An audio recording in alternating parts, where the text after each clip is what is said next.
এই আশ্চর্যজনক ভিডিওটি দেখার অনুরোধ করছি সবাইকে। 12ই জুন দুপুরের দিকে গুজরাটের আহমেদাবাদ শহরের উপরে ঘটে যায় একটা বিরাট বড় বিমান দুর্ঘটনা।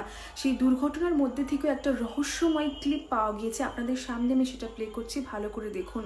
চারিদিকে পোড়া গন্ধ, সে যেন একটা ধ্বংসস্তূপ, জ্বলন্ত অগ্নি, ছাই, ছিন্ন বিচ্ছিন্ন হয়ে গিয়েছে মানুষের দেহ, কিন্তু তার মাঝখানেও অক্ষত অবস্থায় পাওয়া গিয়েছে ভগবত গীতাটি।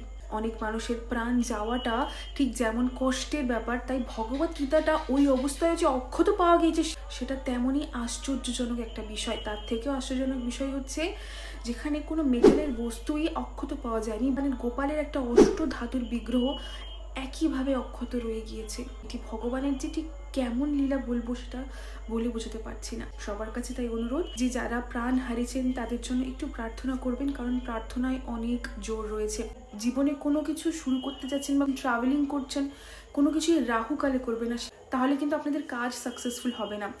গত 12ই জুন ছিল কিন্তু বৃহস্পতিবার, আর বৃহস্পতিবারে রাহুকাল হচ্ছে দুপুর 1:30 থেকে দুপুর 3টে অব্দি পরে। আর প্লেনটির দুর্ঘটনা কিন্তু 1:38 নাগাদ ঘটে। তাই রাহু কাল হইতে সাবধান।